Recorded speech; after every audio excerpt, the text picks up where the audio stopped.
காலத்திலும் உங்களோடு பேசும்படியாக தேவ சமூகத்திலே அந்த வேளையிலே கடந்த வாரத்திலே சொன்ன அதே வார்த்தையின் தொடர்ச்சியாக இன்னொரு வசனத்தை சுட்டிக்காட்டி அதில் சொல்லப்பட்ட வார்த்தையை வைத்து இந்த வரப்போகிற நாட்கள் நாம் தேவனால் கைவிடப்படாத ஒரு ஜனமாக இருக்கத்தக்கதாக வாழும்படியாய் கர்த்தர் உதவியும்படியாக நான் பகிர்ந்துள்ளபடியாக நான் விரும்புகிறேன்.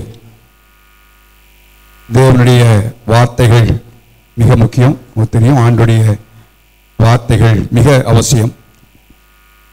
கடந்த வார்த்தை சம்பந்தப்பட்ட அதே தொடர்புடைய இன்னொரு வார்த்தை எல்லாம் சேர்ந்து வாசிக்கலாமா? 1 சாமுவேலின் புத்தகம் 12ஆம் அதிகாரத்தினராய் வைத்திருப்போம். 1 சாமுவேல் சாப்டர் 12, 1 சாமுவேல் புத்தகம் 12ஆம் அதிகாரம் 22ஆம் வசனத்தை நம்ம எல்லாம் சேர்ந்து வாசிப்போம். 1 சாமுவேல் 12ஆம் அதிகாரம் 22ஆம் வசனத்தை எல்லாம் சேர்ந்து வாசிக்கலாமா? கர்த்தர் உங்களை தமக்கு ஜனமாக்கி கொள்ள பிரியமானபடியினால் கர்த்தர் தம்முடைய மகத்துவான நாமத்து நிமித்தம் தமது ஜனத்தை கைவிட மாட்டார்.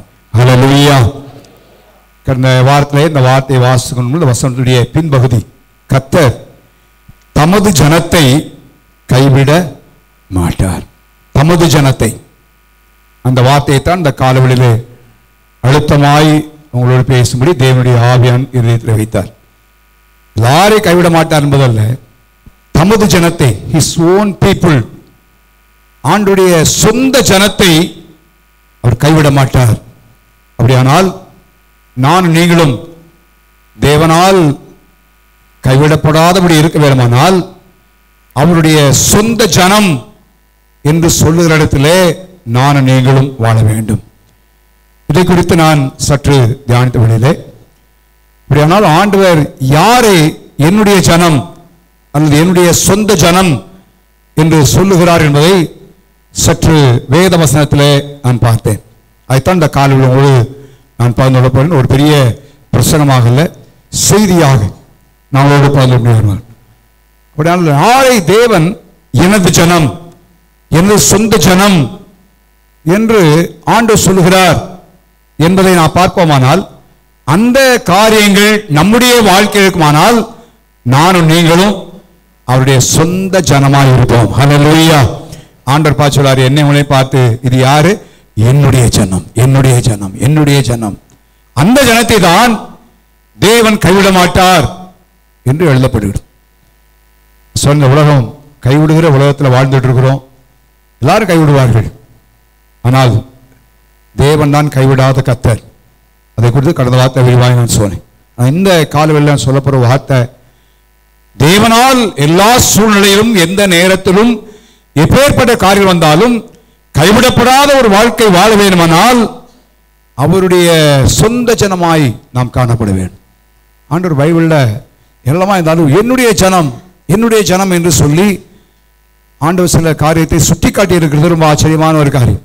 ஸோ அப்போ என்ன அர்த்தம்னா, அவருடைய ஜனம் இப்படிப்பட்ட ஜனமாக இருந்தால் தான் ஆண்டவர் அவர்களை பார்த்து இது என்னுடைய ஜனம் என்று ஆண்டவர் சொல்வார்.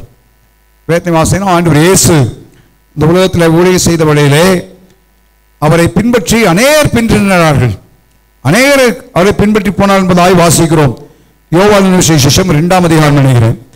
யோவானின் சுவிசேஷம் 2ஆம் அதிகாரத்தில் நான் வாசிப்போமானால் 22ஆம் அதிகாரம் 23 வசனத்தை வாசிங்க.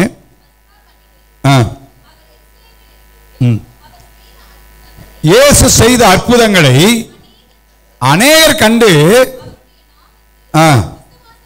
நல்லா கவனிங்க, அவருடைய நாமத்திலே விசுவாசம் வைத்தார்கள். அநேகர், கொஞ்சம் பேர் இல்லை, அநேகர் கண்டு அவர் நாமத்தின் மேலே விசுவாசத்தை வைத்தார்கள்.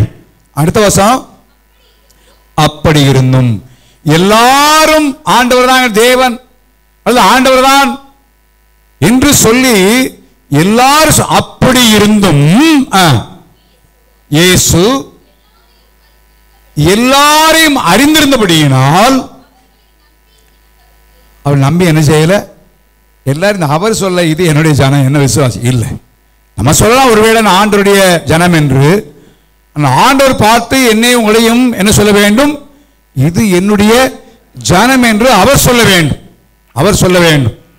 அவே அப்படிப்பட்ட இடத்திலே நான் நீங்களும் வாழும்படியாய் கர்த்தர் எதிர்பார்க்கிறார். ஸோ அப்படிப்பட்ட குவாலிஃபிகேஷன், அப்படிப்பட்ட யாரை குறித்து ஆண்டவர் சொல்லுகிறார் என்பதை குறித்து ஒரு 5 அல்லது 6 காரியங்களை மிக வேகமாய் நான் சுட்டிக்காட்டும்படியாக நான் விரும்புகிறேன். லேவியராகமத்தின் புத்தகம் 20ஆம் அதிகாரத்துக்கு நேராய் திருப்புவோம்.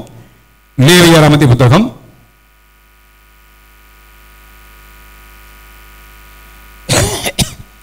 20ஆம் அதிகாரம் 26ஆம் வசனம். நல்லவனிய கர்த்தராகிய நான் பரிசுத்தராய் இருக்கிறபடியினாலே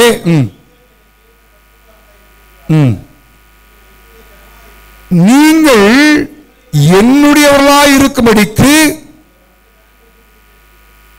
என்ன சொல்றாரு? யாராய் இருக்கும்படிக்கு? என்னுடைய ஜனங்களாய் இருக்கும்படிக்கு எல்லாரையும் விட்டு என்ன செய்தேன்? நான் பிரித்தெடுத்தேன் என்று ஆண்டவர் சொல்லிப்பார். எல்லாரையும் போல இருக்கிறது இல்லை, எல்லாரிலிருந்தும் நாம் பிரித்தெடுக்கப்பட்ட ஜனம். அப்ப யார் பிரித்தெடுக்கப்பட்ட ஒரு வாழ்க்கை செய்கிறோமோ அவரைத்தான் தேவன் என்ன சொல்கிறாரு? என்னுடைய ஜனம், என்னுடைய ஜனம். Separated life. உலகத்தில் வாழ்ந்தோம், பாவத்திலும் அநியாயத்திலும் அக்கிரமத்திலும் அநியாயத்தில் வாழ்ந்தோம், பாரம்பரியத்தில் வாழ்ந்தோம். ஆண்டவர் அவருடைய ஜனம் என்று என்னையும் உங்களை குறித்து சொல்ல வேண்டுமானால் ஏதோ ரட்சிப்பின் அனுபவத்தை மாத்திரம் பெற்றிருந்தால் போதாது. செப்பரேட்டட் லைஃப், வேறு பிரிக்கப்பட்ட ஒரு வாழ்க்கை நமக்கு மிக மிக முக்கியம்.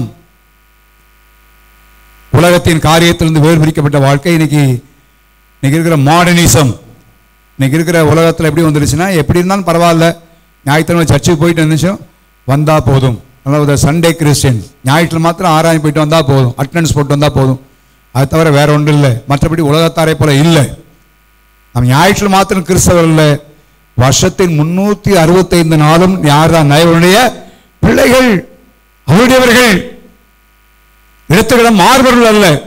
நீ பனைய பாரம்பரியத்தில் தேவன் நம்மை வேறு பிரிக்கிறார். அன்றைக்கு வேதபாரகர்கள் பரிசேயர்கள் அவர்கள் முக்கியப்படுத்தினது பாரம்பரியத்தை முக்கியப்படுத்தினார்கள். ஆண்டவருக்கு ஐயோ என்று சொல்லி பார்க்கிறோம். எவ்வளவு தூரம் பாவத்தை வெறுக்கிறாரோ அந்த அளவுக்கு பாரம்பரியத்தையும் தேவன் வெறுக்கிறார். உலகத்தின் சடங்காச்சாரங்கள் எல்லாவற்றையும் நாம் வேறு பிரிக்கப்பட்ட ஜனமாய் காணப்பட வேண்டும். வேதத்தில் பல வசனங்கள் அதை குறித்து சொல்லப்படுவதை வாசிக்க முடியும். 1-2 வார்த்தை மாற்ற சொல்ல. உபாகமத்தின் புத்தகத்தில் ஒரு வசனம் 14ஆம் அதிகாரம் 2ஆம் வசனம் வாசிங்க பார்ப்போம்.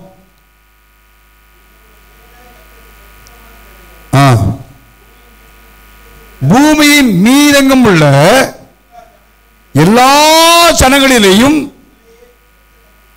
உங்களையே கர்த்தர் தமக்கு சொந்த ஜனமாய் இருக்கும்படி என்ன செய்தாராம்?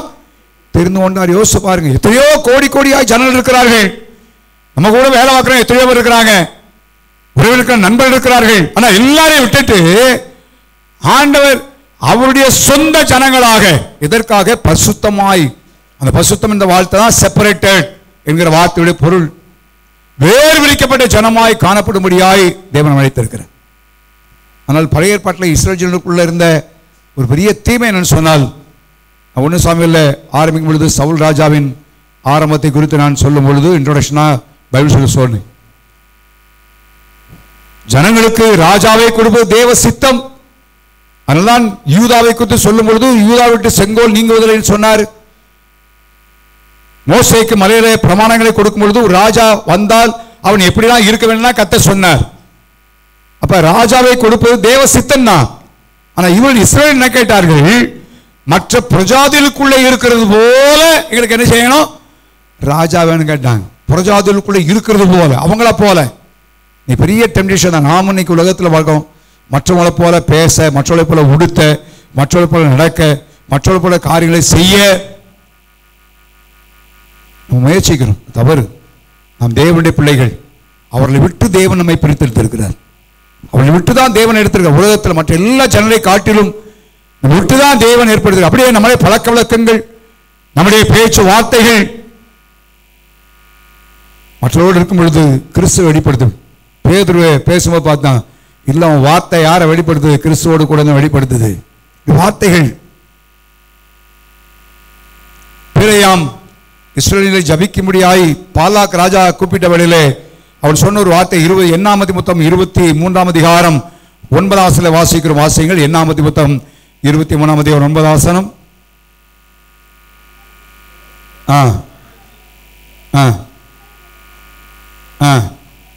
அந்த ஜனங்கள் ஜாதிகளோடு என்ன செய்ய மாட்டாங்களா? கலக்க மாட்டாங்க. கலவாமல் தனியே செய்வார்கள். இதான் தேவ ஜனத்தை குறித்த சாட்சி. வேலை ஸ்தலமா இருக்கலாம், சொந்தக்காரர் இருக்கலாம், ஜாதிகளோடே கலவாமல் தனியே வாசமாயிருப்பார்கள்.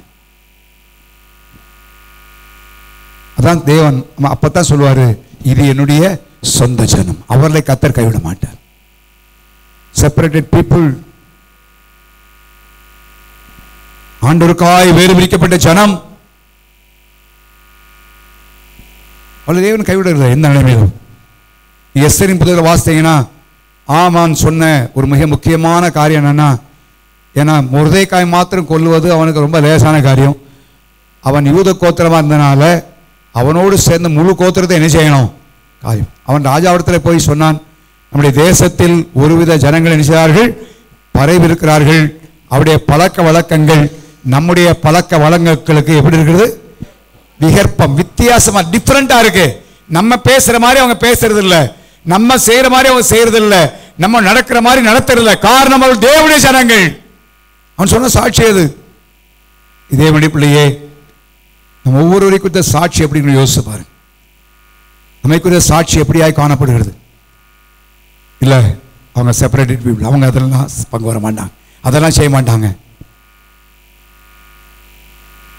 அவள்தான் தேவஜனம்.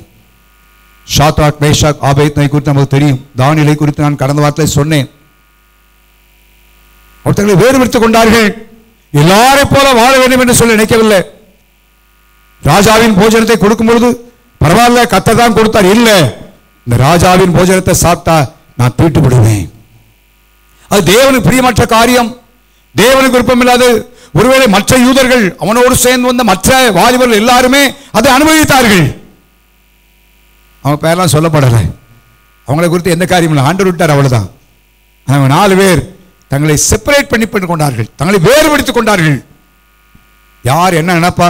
இல்லை, அதெல்லாம் இல்லை, தேவன் என்ன நினைப்பார், அதான் மிக முக்கியம். பல நேரத்தில் நம்ம நினைக்கிறோம் மற்றவங்க என்ன நினைப்பாங்க, அவங்களுக்காக நம்ம என்ன செய்வோம்? மாறிக்கொள்கிற நிலைமை. மற்றவர்கள் இன்னைக்கு நம்ம ஒரு நினைப்பாங்க, நாளைக்கு ஒரு நினைப்பாங்க. ஆனால் கர்த்தர் நம்மை குறித்து என்ன நினைப்பார் என்பது மிக முக்கியமான காரியம். வேறு பிரிக்கப்பட்ட ஜனமாய் நான் வாழும் பொழுது கர்த்தர் சொல்வாரு, இது என்னுடைய ஜனம். ஹல்லேலூயா. அது அக்னி சூளையாய் இருந்தாலும் சரி, சிங்கக்கப்பியாய் இருந்தாலும் சரி, ஆண்டவர் என்ன வராங்க. கடந்த வாரத்தில் ஒரு வாசம் ஒன்று வாசித்தேன். ராஜாவின் போஜனத்தை சாப்பிடக்கூடாது என்று அவர்கள், தானியேல் தன்னுடைய வாயை கட்டி கொண்டானா, மூடிக்கொண்டான். ஆனால் கர்த்தர் என்ன பண்ணாரா? சிங்கத்தின் நடுவில் ஓடப்படும் பொழுது சிங்கத்தின் வாய்ப்புறம் என்ன செய்தாரு? மூட வைத்து விட்டார் சொன்னார். ரொம்ப ஆழமா அந்த ஸ்டேட்மெண்ட். இவன் வாயை மூடினால அங்கேயும் மூடப்பட்டது. கர்த்தர் கைவிடவில்லை. ஏன்? என்னுடைய பிள்ளைகளின் இடத்துல ஆண்டவர் எரிகிற அக்கினி சூளையின் மத்தியிலும் நடுவே வந்தார். கைவிடவில்லை. ஒருவேளை கைவிடப்பட்டது போல காணப்படலாம். பிரச்சனை வரும்பொழுது, கஷ்டம் வரும்பொழுது இனி அவ்வளவுதான் என்று மற்றவர்கள் நினைக்கிற மாதிரி இருக்கலாம். ஆனால் எங்கே எல்லாருக்கட்ல ஆண்டவர் சொல்றாரு, அங்க ஆண்டவர் கைவிடுவார், கையை பிடிப்பார். ஹல்லேலூயா, ஹல்லேலூயா. இந்த பறந்த பத்தியும் படிச்சுட்டு இருந்து அப்படியே குஞ்சுகளை பறக்காட்டு செட்டைகளை வைத்து கொண்டு போய் அப்படியே பறக்க விடுமா. பொத்துன்னு போட்டவனே அதை என்ன அங்கே இருந்து டப்பா டப்பா டப்பா அடிச்சு தரையில் வர்றதுக்குள்ள தன் ரெக்கையை கொண்டு என்ன திரும்ப என்ன செய்யுமா? தாங்கிக் கொள்ளும். நம்முடைய ஆண்டவர் எவ்வளவு விசேஷித்தவர். ஹல்லேலூயா. நம்ம கைவிட மாட்டார். ஆகவே நம்ம எடுக்க வேண்டிய ஸ்டாண்ட் என்னன்னா, நான் எங்க இருந்தாலும் நான் ஆண்டவருக்காய் வேறு பிரிக்கப்பட்ட மனிதன். மற்றவளை போல பேச, மற்றவளை போல நடக்க, மற்றவளை போல இருக்க இல்லை.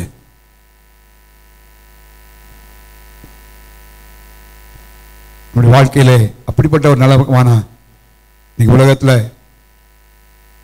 யோசிக்கிறவராகும் அதை ஆண்டவர் கைவிட மாட்டார். அந்த தமது ஜனத்தை என்ன செய்ய மாட்டாரா? அட் எனி காஸ்ட், எந்த நிலைமையிலும். இந்த 2:6-16-17 வாசித்தீங்கன்னா விக்கிரகங்களுக்கும் பேடையார் சம்பந்தம் அதெல்லாம் பார்க்குறோம். நீங்கள் அவர்கள் நடுவிலே புறப்பட்டு போய் அசுத்தமானதை என்ன செய்யாதீங்க, தொடாதீங்க என்ன எழுதப்படுகிறது. ஆகவே இந்த காலவெளியிலே நம்ம செப்பரேட்டட், வேறு பிரிக்கப்பட்ட ஜனம் ஆண்டவர் பிரித்தெடுத்தார். உலகத்திலிருந்து, ஜனத்திலிருந்து தேவனை பிரித்தெடுத்தார், வேறு பிரித்தார். 1 கொரிந்தியர் 1 ஞானிகள் இல்லை, நமக்கு தெரியும் ஞானிகள் இல்லை, அறிவாளிகள் இல்லை, பக்திவான்கள் இல்லை, ஆனாலும் தேவனை அவருடைய சொந்த ஜனமாக இருக்கும்படியாய் பிரித்தெடுத்திருக்கிறார். நம்ம செப்பரேட்டட் பீப்புளா இருக்கும்போது, வேறு பிரிக்கப்பட்ட ஜனமாக இருக்கும்போது ஆண்டவர் நம்மை பார்த்து சொல்வாரு, இது என்னுடைய ஜனம், இது என்னுடைய ஜனம். கர்த்தரை எந்த சூழ்நிலையிலும் எதிலும் கர்த்தர் கைவிடவே மாட்டார். ஹல்லேலூயா, ஹல்லேலூயா. 95ஆம் சங்கீதம் 7ஆம் வசனம் வாசிங்க. அவர் நம்முடைய தேவன், நாம் அவருடைய மேய்ச்சலின் ஜனமும். இந்த வசனத்தில் உள்ள தாற்பயம் என்னன்னா, அவர் மேய்ச்சலின் ஜனம்தான் அவருடைய ஜனம், அவருடைய மேய்ச்சலின் ஜனம், அவருடைய மேய்ச்சலின் ஜனம். 100ஆம் சங்கீதத்தில் எழுதப்படுகிறது. வாசிங்க 100 சங்கீதம் 3ஆம் வசனம்.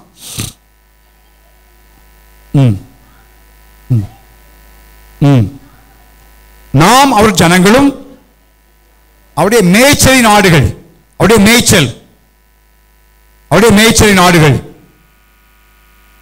தாவீது சொல்கிறான், கர்த்தர் என்னுடைய மேய்ப்பராக இருக்கிறார். அவர் என்ன செய்யாருங்க? புல்லுள்ள இடங்கள் என்ன செய்யாருங்க?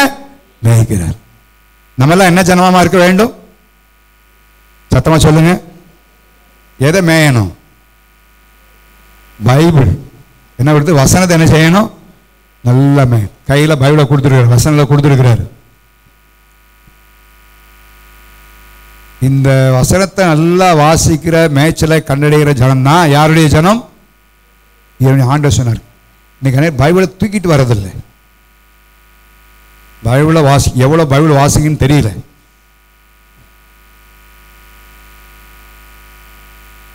புரியுதோ விளங்குதோ வேதத்தை நம்ம அதிகமாய் வாசிக்கும். ஆண்டவர் சொல்றாரு, என்னுடைய ஜனம். ஹல்லேலூயா, ஹல்லேலூயா. அந்த சபதம் சாப்பிடணும். எரேமியாவில் ஒரு வசனம் நேற்று நைட்டு வந்து 10 மணி நைட்டில் உட்காரும்போது வசனம் யாவது எரேமியா புத்தகம் 15ஆம் அதிகாரம் 16ஆம் வசனம் வாசிங்க. அப்போ இல்லை எரேமியா புத்தகம், உடைய வார்த்தைகள் எனக்கு கிடைத்த உடனே உட்கொண்டேன் இருக்கும். 15-16 15-16 இப்படி வார்த்தைகள் கிடைத்த உடனே என்ன செய்தேன்னு சொல்லப்படுகிறது? உட்கொண்டேன், வசனத்தை சாப்பிட்டேன், தேவனுடைய வார்த்தையை சாப்பிட்டேன். யோபு சொல்லுகிறான், எனக்கு வேண்டிய ஆகாரத்தை பார்க்கலும் வசனத்தை என்ன செய்தேன்? நான் காத்து கொண்டேன்.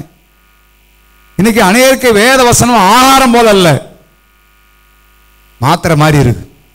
சரிதானே? சில நேரத்தில் பிள்ளைய மாத்திரை சாப்பிட்றதுக்கு என்ன செய்ய வேண்டியது? சாப்பிடுறது அடிச்சு மாத்திரை சாப்பிடுறது. இது டேப்லெட் இல்லை, இது வந்து ஆகாரம், தேவனுடைய ஆகாரம். காலை பகல் இரவு என்று நம்ம தேவனுடைய வார்த்தையை நல்ல வசந்த வாசிக்கணும், வசந்த வாசிக்கணும். வார்த்தைகளை அதிகமாக ஏற்று உட்கொள்ள வேண்டும். அப்பதான் அவருடைய ஜனம். வசனத்தை இல்லாம கதை கேட்கறது பிரயோஜனம் இல்லை, சாட்சி கேட்கறது பிரயோஜனம் இல்லை, டிவியில் பிரசங்கம் கேட்கறது பிரயோஜனம் இல்லை. நீங்க ஒரு நாள் முழுசு 24 மணி நேரம் உட்காந்து பிரசங்கத்தை கேட்கலாம், ஒரு நயா பைசா பிரயோஜனம் கிடையாது. நீங்க பைபிள் வாசிக்காட்டா, நீங்க வேதத்தை வாசிக்கணும், நீங்க வசனங்களை வாசிக்கணும். அதான் மிக முக்கியம். நாட்டில் கர்த்தருடைய வார்த்தையை படிப்போம். கடைசி காலங்கள் கட்டுக்கதையில் சாய்ந்து போகும் காலம். பலரும் பலவிதமான உபதேசங்களை பேசுகிற ஒரு நிலைமை இன்னைக்கு உண்டாகி கொண்டிருக்கிற சூழ்நிலை உருவாகி கொண்டு, ஒவ்வொருத்தரும் இஷ்டம் போல சொல்லுகிற காரியம் வசனங்களை பேசும். ஒரு முறை அடுத்து போனேன், ஊழியருக்காக அவரை பிரசவம் பண்ண கூப்பிட்டாங்க. ஆனால் அவரை பற்றியே 3/4 மணி நேரம் பிரசவம் பண்ணார். கடைசியில் 1/4 மணி நேரம் கூட வசனம் இல்லை, அது ரொம்ப துக்கப்பட்டு பேசினார். எல்லாம் வசனமே கிடையாது. ஊழியர்களுக்காக. நாட்களில் நம்முடைய வாழ்க்கையில் எல்லா மேட்சில் கண்டறிவோமானா நாம் தேவனுடைய வசனத்தினால நாம் ஆரோக்கியமாய் கொழுப்பா செழிப்படைவோம். ஹல்லேலூயா, ஹல்லேலூயா. தேவனுடைய வார்த்தை வாசிக்க அது உடலுக்கெல்லாம் ஆரோக்கியம். உங்க எலும்புக்கெல்லாம் என்ன இருக்கிறாங்க? பலவீனமா இருக்குன்னா 10 அதிகாரத்தை என்ன செய்யுங்க வாசி. நம்ம என்ன செய்யறோம்? பலவீனமா இருக்கிறதுனால நாளைக்கு வாசிக்கிற ஒரு அதிகாரத்தை என்ன செய்யறதுல முடிஞ்சு போச்சு. இன்னைக்கு பலவீனமா இருக்கு, நாளைக்கு சேர்த்து வாசிக்கலாம் முழு பைபிளை. இது பிசாசுடைய தந்திரம். ஒரு 10 அதிகாரத்தை வாசிங்க. பலவீனமா இருக்கா 10 அதிகாரத்தை வாசிங்க. அது பிறகு பூஸ்ட் குடிச்சதுக்கு பாட்டில் அதிகமான ஸ்ட்ரென்த் உண்டாகும். ஹல்லேலூயா. அப்பப்போ சத்தூசி போடுற மாதிரி சரி சத்தூசி போட்டாதான். ஆனால் வசனத்தை சத்தூசி போடுறதில்லை. கடைசி காலத்தை குறித்து சொல்லும் பொழுது ஏசாயா 4ஆம் அதிகாரம் 1 வசனத்தில் ஆண்டவர் வார்த்தை சொல்றார். வாசிங்க அப்போ. கடைசி காலத்தின் திருச்சபையை குறித்து சொல்றாரு. அந்நாளில் அத கடைசி காலத்துல 7 ஸ்திரீகள் ஒரே புருஷனை பிடித்து எங்க சொந்த ஆகாரத்தை புசித்து எங்க சொந்த வஸ்திரத்தை உடுப்போம்.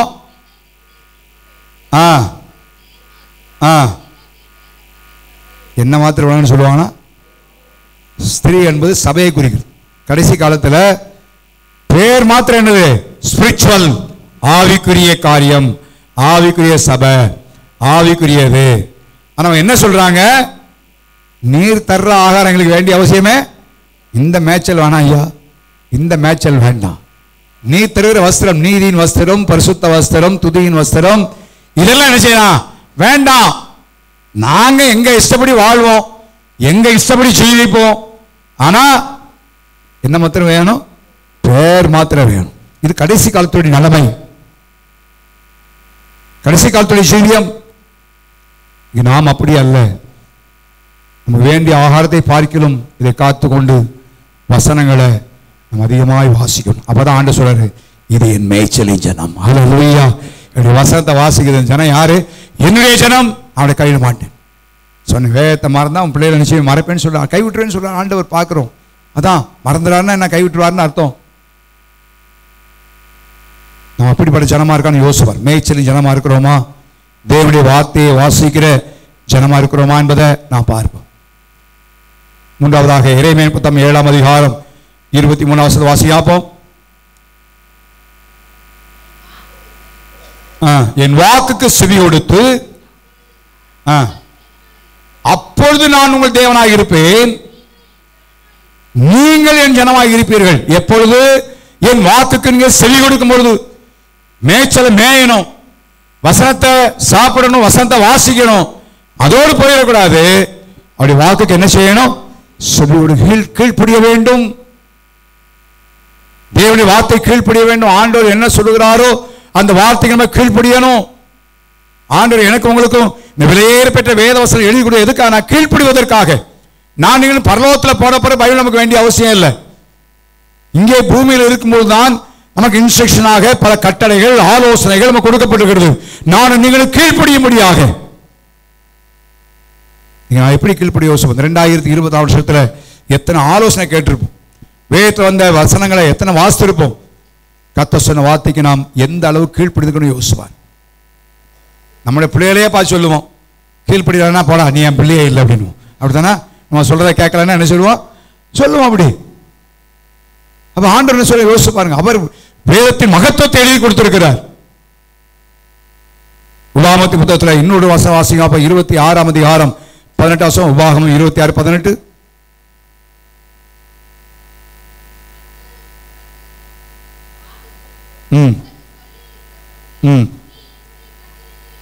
நீ என்னுடைய கட்டளைகளை எல்லாம் கை கொண்டால்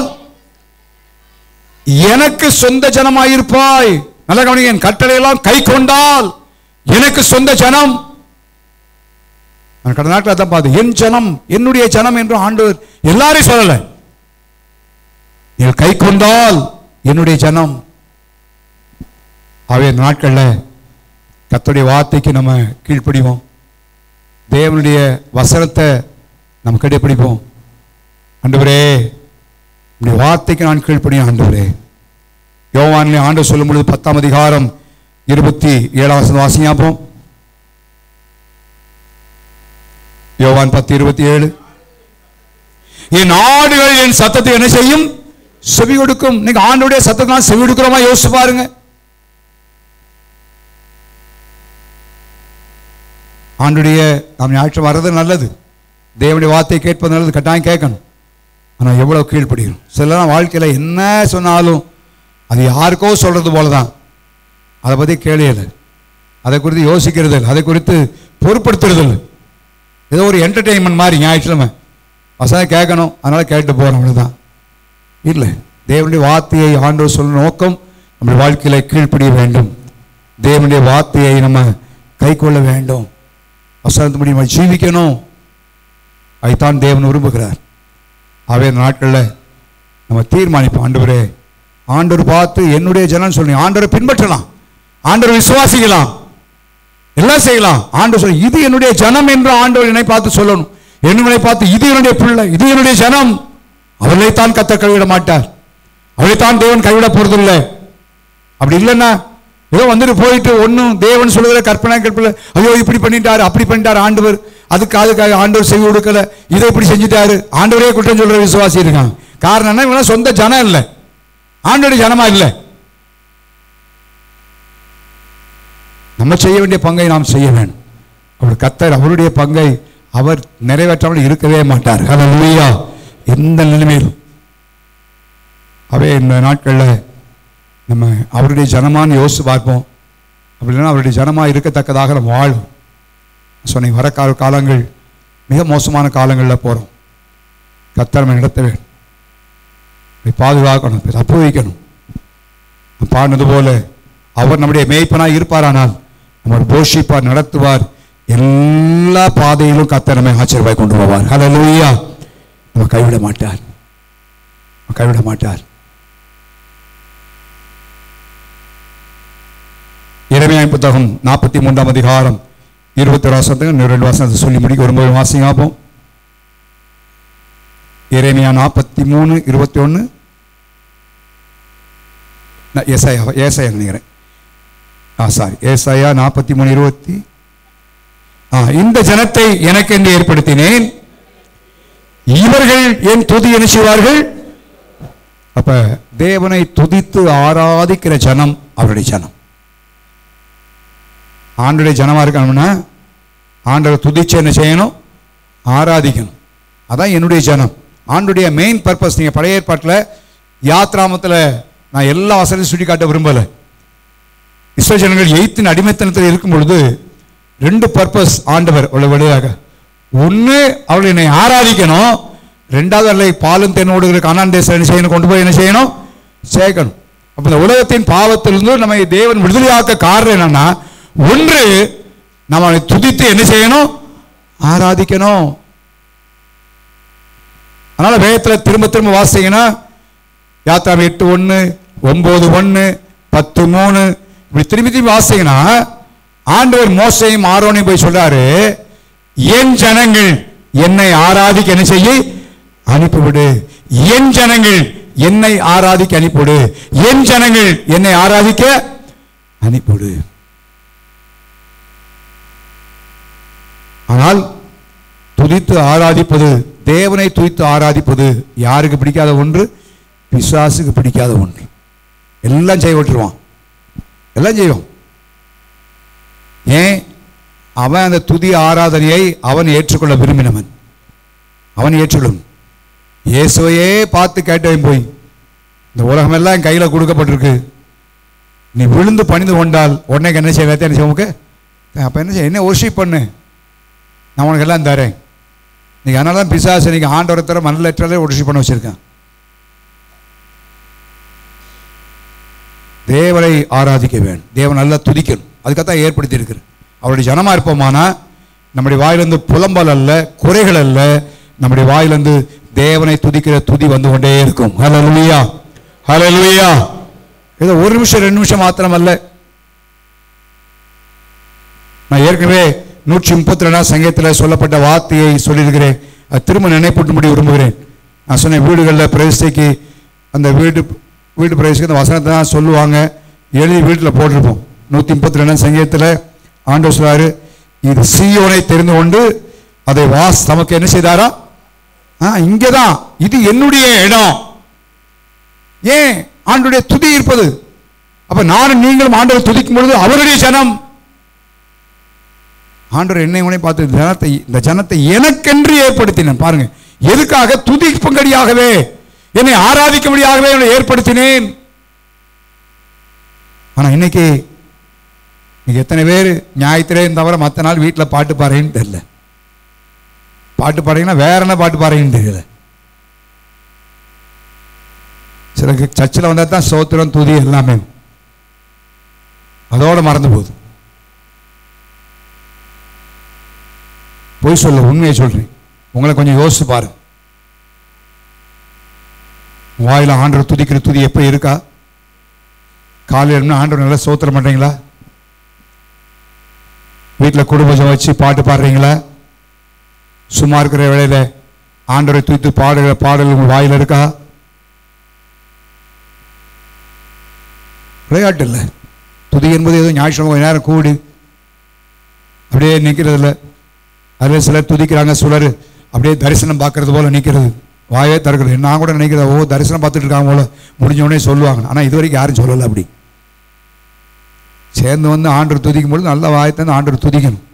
அப்போ இங்கேயே துதிக்கலாம், வீட்டில் எப்படி துதிப்பீங்க? மற்றபடி துதிப்பீங்க? அதுக்காகத்தான் வரும். நம்ம ஏற்படுத்த என்னுடைய ஜனத்தை இதை எனக்கென்று ஏற்படுத்தினேன். எதுக்கு? துதியை சொல்வதற்காய்த்தான். அப்ப அந்த பர்பஸே நம்முடைய வாழ்க்கையில இல்லைன்னா ஆண்டவர் எப்படி என்னை உங்களுடைய என்னுடைய ஜனம் என்று சொல்ல முடியும்? யோசிச்சு பாருங்க.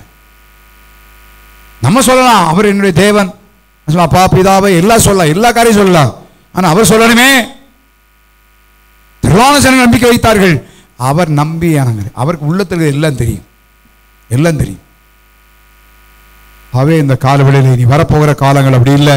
ஒரு எப்படி தெரியாது, நம்முடைய வாய் துதியினால நிரம்பட்டும். ஹல்லேலூயா, ஹல்லேலூயா. எல்லா நேரத்தில் ஆண்டவர் என்ன செய்வோம்? துதித்து கொண்டு அவர்களை கத்தர் கைவிட மாட்டேன். இது என்னுடைய ஜனம், அப்பா என்னுடைய ஜனம், என்னுடைய ஜனம் என்று ஆண்டவனை கைவிடப்படுறதில்லை.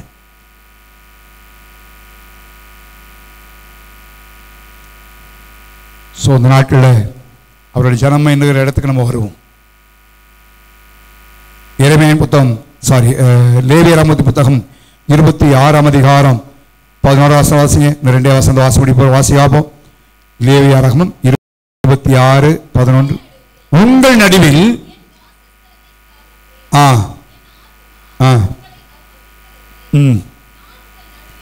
நான் உங்கள் நடுவிலே உலாவி உங்கள் தேவனாயிருப்பேன், நீங்கள் என் ஜனமாக இருப்பீர்கள்.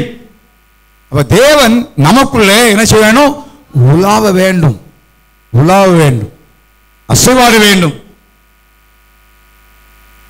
ஆண்டவர் சொன்னாரு யாத்ராகமம் 25ஆம் அதிகாரம் 8ஆம் வசனத்தில், நான் உன் நடுவிலே வாசமாக இருக்கும்படிக்கு எனக்கு ஒரு பரிசுத்த ஸ்தலத்தை நிச்சயமாக உண்டாக்குவீராக. பரிசுத்த ஸ்தலத்திலே உண்டாக்குகிறார். அப்ப நம்முடைய வாழ்க்கை பரிசுத்தமாய் காணப்படும் பொழுதுதான் நாம் அவருடைய ஜனமா மாற முடியும். தேவன் விரும்பாத காரியங்கள், தேவன் வெறுக்கிற காரியங்கள் இதெல்லாம் நம்முடைய வாழ்க்கையை விட்டு அகல வேண்டும். அதான் தேவன் உலா வேண்டும். அன்றைக்கு 7 பொன் குத்துவிளக்கு மத்தியிலே என்ன செய்தாராம்? உலாவினார். நான் உங்கள் நடுவில் உலாவி உங்கள் தேவனாக இருப்பேன், நீங்கள் என்னுடைய ஜனமாக இருப்பீர்கள். ஆண்டு மத்தியில் ஆண்டவருடைய ஆசீர்வாதம் ஒவ்வொரு நாள் கேட்கணும். ஆண்டவரே எங்க வீட்டில் ஆசீர்வாதம். வீட்டில் அப்ப தேவன் வெறுக்கிற காரியங்கள் இருக்கக்கூடாது, தேவன் விரும்பாத காரியங்கள் டிவியில் ஓடக்கூடாது, யூடியூப்ல வரக்கூடாது. தேவன் உலாவ முடியாது. இன்னொரு வருஷம் வாசிங்க. உபாகமத்தின் புத்தகம் 23ஆம் அதிகாரம் 8ஆம் வசனம்.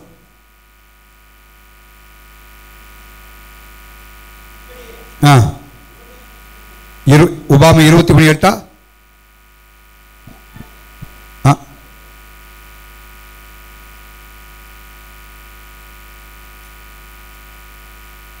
சாரி 14 இல்ல இல்ல இல்ல சாரி 23:14. ஓகே. உன் தேவனாய கர்த்தர் உன்னை ரட்சிக்கவும் உன் சத்துருக்களை உனக்கு ஒப்பு கொடுக்கவும் உன் பாளையத்திற்குள்ளே என்ன செய்து கொண்டிருக்கிறார்? உலாவிக் கொண்டிருக்கிறார். ஆகையால் அசுசியான காரியத்தை கண்டு உன் பாளையம் சுத்தமா இருக்கக்கூடாது. அப்படின்னா பாளையம்னா என்ன? இப்ப நம்ம வீடு, நம்ம வாழ்க்கை சுத்தமா இருக்க வேண்டும். தேவன் உலாவுன்னு சொன்னான். அப்பதான் நம்முடைய ஜனம், அவருடைய ஜனம். ஆண்டவர் சொன்னார், பசுத்தத்துக்கு ஒரு லிமிட் சொல்லாம பசுத்தம் உள்ளவன் இன்னும் என்ன செய்யட்டும்? பசுத்தமாய் மாறட்டும். மனுஷனுக்கு உள்ளிருந்து வருகிற காரியங்கள் மனிதனை திட்டுப்படுத்தும் பாவமான காரியங்கள். எத்தனை பொய், பித்தலாட்டம், பொறாமையான வார்த்தைகள், மற்றவர்களை குற்றப்படுத்துகிற வார்த்தைகள், புறங்கூறுகிற வார்த்தைகள், இதெல்லாம் தேவனுக்கு பிரியமற்ற காரியங்கள். கலாத்தியர் 5 மாம்சத்தின் கிரியை இதெல்லாம் உள்ள வச்சிருந்தோம்னா அதனுடைய பாளையத்தை தீட்டாக்குகிற காரியம். இதெல்லாம் உலாவும் பொழுது, பசுத்தமாய் ஜீவிக்கும் பொழுது கர்த்தர் நமக்குள்ளே உலாவுகிறார். ஹல்லேலூயா, ஹல்லேலூயா. இதற்காக உன்னை ரட்சிக்கவும் உன் சத்துருக்களை உன் கையில் அனுப்பிங்க ஒப்பு கொடுக்கவும் உலாவிக்கொண்டு தேவனுடைய அந்த பிரசனத்தை ஒவ்வொரு நாடும் உணர முடியும். அவருடைய பிரசனத்தை உணர முடியும். ஆண்டவர் உலாவட்டும். இந்த நாட்களில் நம்முடைய வீடுகளில், நம்முடைய சபையில் உலாவரட்டு ஆண்டவர். கடைசியாக ஒரு வார்த்தையை சொல்லி முடிக்க விரும்புகிறேன். 2 நாளாகமத்தின் புத்தகம் 23 அதிகாரம் 14 வாசிங்க பார்ப்போம். 2 நாளாகமம் 23:16.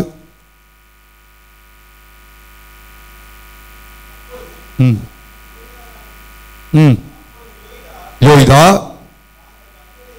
தாங்கள் கர்த்தருடைய ஜனமாயிருக்கும்படிக்கு தானும்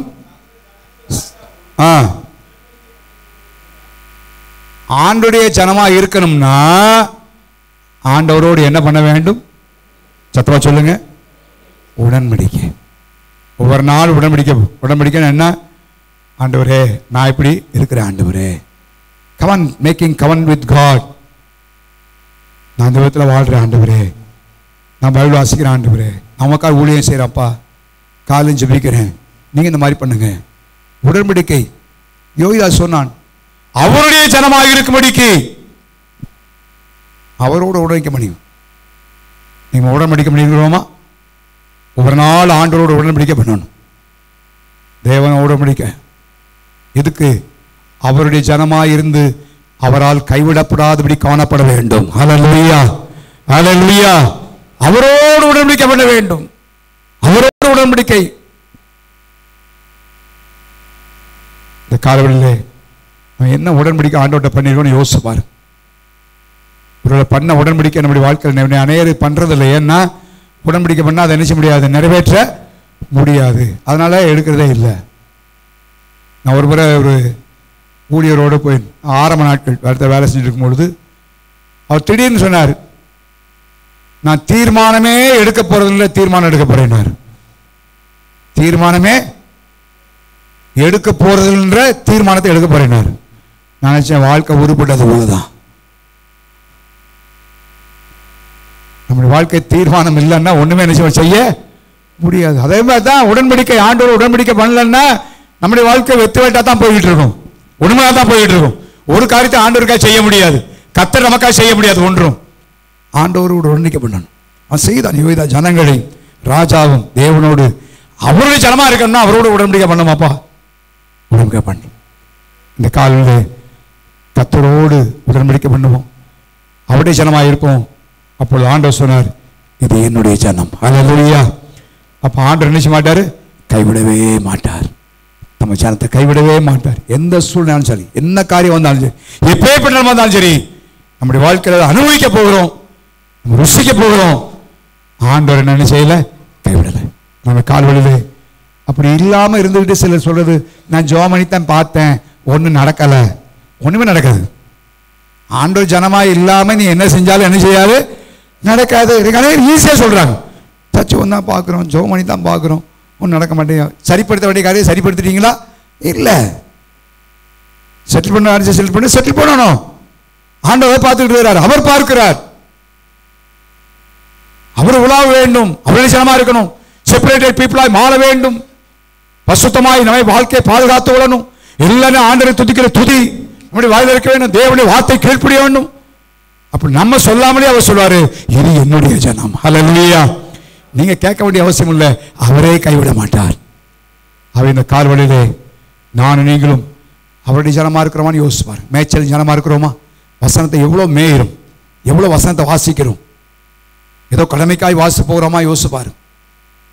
இந்த காலம் அப்படி இல்லைன்னா, ஆண்டவரே என்னை பார்த்து நீங்கள் என்னுடைய ஜனன்னு சொல்லணுமாப்பா.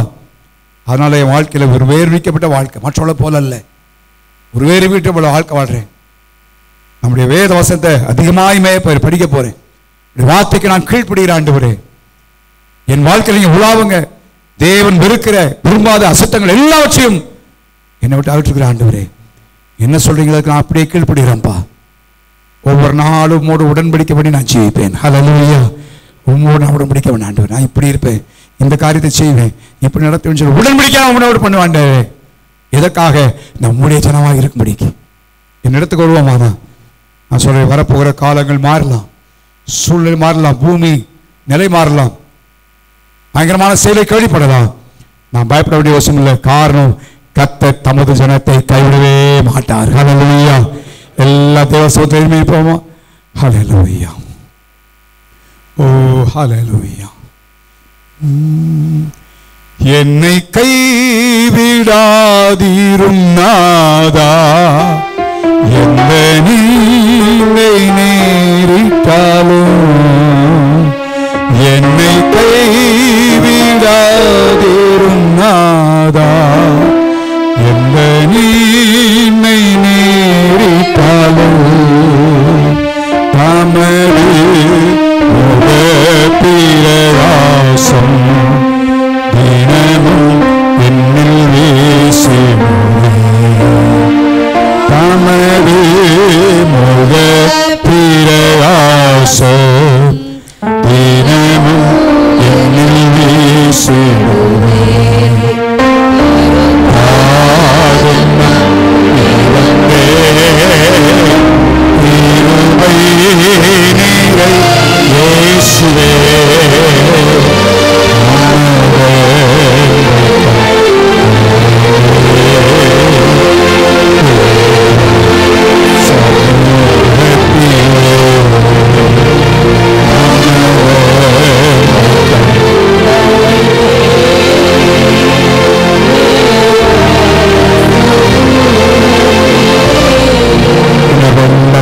பாவமா கைவிடாது என்னை நேரிட்டால் முகப்பிரகாச வாழ்க்கையில வீசுவாப்பா. பூமியை காரில் மூடிக்கொண்டிருக்கிறது ஆண்டவரே, ஜனங்களை இருள் மூடிக்கொண்டிருக்கிறது, என்னை கைவிடாதீங்கப்பா. நான் உடைய ஜனமாக இருக்கக்கூடிய ஒப்புக் கொடுக்கிறப்பா. என்னை கைவிடாது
சொந்த ஜனம் என்று சொல்லப்படுகிற நிலை நாம் வாழத்தக்கதாக நம்மை அர்ப்பணித்து தொடர்ந்து திருநாராயண தேவன் பொறுப்படுத்த முடியாது.